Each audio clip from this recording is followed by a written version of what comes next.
நண்பர்களே, எதற்காக இதை சொல்கிறேன் சொன்னால், இந்த இயக்கத்திலே உண்மையாகவும் விசுவாசமாகவும் இருக்கிற தொண்டர்களுக்கு உயர்ந்த பதவி கொடுத்து அழகு பார்த்தவர் புரட்சித் தலைவி அம்மா.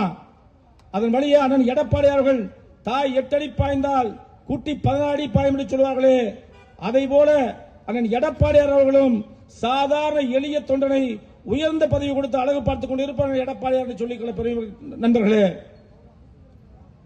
புரட்சித் தலைவி அம்மா அவர்கள் கருவறையிலிருந்து கல்லறை வரையிலே உழவர் பாதுகாப்பு திட்டம் என்ற திட்டத்தை அறிவித்து சாதாரண ஏழை எளிய மக்கள் பயன்பெறும் வகையிலே உன்னத திட்டத்தை அறிவித்தார்கள் பெரியவர்களே. அந்த திட்டத்தையும் நிறுத்திவிட்டார்கள் இந்த பொம்மை முதலமைச்சர் மு க ஸ்டாலின். அது மட்டுமா, அம்மா கொண்டு வந்த அத்தனை திட்டங்களும் ஏழை எளிய மக்கள் பயன்பெற வேண்டும் என்ற நல்ல நோக்கத்தோடு தாலிக்கு தங்கம் வழங்கிய தலைவி புரட்சித் தலைவி அம்மா அவர்கள் அந்த திட்டத்தையும் நிறுத்திவிட்டார்கள். பள்ளி மாணவ மாணவிகள் ஏழை படிக்க வேண்டும் நல்ல நோக்கத்தோடு இலவச பாட புத்தகம், காலணி, லேப்டாப், சைக்கிள் போன்ற அத்தனை திட்டங்களும் புரட்சித் தலைவி அம்மா அவர்கள் கொடுத்தார்கள். அத்தனையும் நிறுத்திவிட்டார்கள் இந்த படுபாவிகள். அது மட்டுமா, ஒவ்வொரு பகுதியிலும் ஏழை எளிய மக்கள் பயன்பெற வேண்டும் என்ற நல்ல நோக்கத்தோடு அம்மா மினி கிளினிக்கை நம்முடைய புரட்சி தமிழான எடப்பாடி அறிவித்தார்கள். அந்த திட்டத்தையும் நிறுத்திவிட்டார்கள். இன்னும் சொல்லிக்கொண்டே போகலாம். ஆனால் புரட்சி தலைவர் தமிழான எடப்பாடி அவர்கள் ஏழை, அதாவது திமுக ஆட்சியில் ஸ்டாலின் அவர்கள் நீட் தேர்வை நாங்கள் ரத்து செய்வோம் என்று பொய்யான வாக்குறுதியை கொடுத்து ஏமாற்றினார்.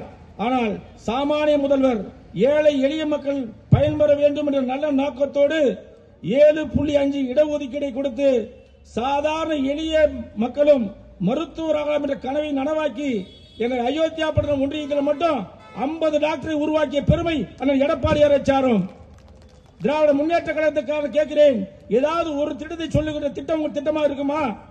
அது மட்டுமல்ல பெரியவர்களே, அண்ணன் எடப்பாடியார் அவர்கள் ஏழை எளிய மக்கள் விவசாயிகள் பயன்பெற வேண்டும் என்ற நல்ல நோக்கத்தோடு காவிரி உபரி நீரை 2021 நம்முடைய ஆட்சி அமைந்திருந்தால் ஏற்காடு சட்டமன்ற தொகுதிக்கு உட்பட்ட அத்தனை ஏரிகளுக்கும் காவிரியினுடைய உபரி நீரை அத்தனை நீரேற்றுவேன் என்று சொல்லி வாக்குறுதி கொடுத்தார். நம்முடைய போதாத காலம் 2021 நம்ம ஆட்சி இல்லாமல் போய்விட்டது. 2026 அண்ணன் எடப்பாடியார் ஆட்சி அமைந்தவுடன் ஏற்காடு சட்டமன்றத்துக்கு உட்பட்ட அத்துணை ஏரிகளுக்கும் நிச்சயமாக காவிரி உபரி நிரப்பி காவிரி டெல்டா பிரதேசமாக எப்படி இருக்கிறதோ அதுபோல் நம்முடைய ஏற்காடு சட்டமன்றத்தில் உள்ள அத்தனை ஏரியும் இருக்கும் என்று பெரியவர்களை சொல்லிக்கொள்ள கடன்பட்டிருக்கின்றேன். அது மட்டுமல்ல பெரியவர்களே, எண்ணற்ற திட்டங்களை புரட்சித் தலைவி அம்மா அவர்கள் தந்தார்கள். அதை போல அண்ணன் எடப்பாடி அவர்களும் எண்ணற்ற திட்டங்களை தொடர்ந்து தந்து கொண்டிருந்தார். நமக்கு ஒரே ஒரு பெரிய நம்முடைய ஏற்காட்டில் 100 கோடி மதிப்பீட்டில் கூட்டுறவு பயிற்சி நிலையம் நம்முடைய மாநில மத்திய கூட்டுறவு வங்கி தலைவராக இருந்த நண்பர் இளங்கோவன் அவர்கள் நம்முடைய எடப்பாடியிடம் சொல்லி அந்த 100 கோடி மதிப்புள்ள அந்த பயிற்சி நிலையத்தை ஏற்காடு கொண்டு வந்தோம். அடிக்கல் நாட்டியாச்சு, எல்லாம் பண்ணியாச்சு. அதை அப்ப இருக்கிற மந்திரி அந்த அந்த இதுக்கு கொண்டு போயிட்டாரு, திண்டுக்கல் கொண்டு போயிட்டாரு. நம்முடைய இந்த கூட்டத்தின் வாயிலாக நம்முடைய மாவட்ட கழக செயலாளரிடம் அன்பு வேண்டுகோளாக, நம்முடைய ஆட்சி புரட்சி தமிழ் அண்ணா எடப்பாடி ஆட்சி 2027 வரை இருக்கிறது. அந்த 100 கோடி ரூபாய் திட்டத்தை, அந்த பயிற்சி மையத்தை நாம் ஏற்காடிலே அமைக்க வேண்டும் என்று அன்போடு கேட்டுக்கொண்டு, புரட்சி தமிழ் எடப்பாடி அவர்கள் இப்ப கடந்த 10 நாட்களுக்கு முன்னர் ஒரு 15 நலத்திட்டங்களை நமக்கு அறிவித்திருக்கின்றார்கள். ஏழை எளிய மக்கள் பயன்பெற வேண்டும் என்ற நல்ல நோக்கத்தோடு ஒவ்வொரு ரேஷன் கார்டுக்கும் 2000 ரூபாய் வழங்கும் என்று அறிவித்திருக்கின்றார்கள்.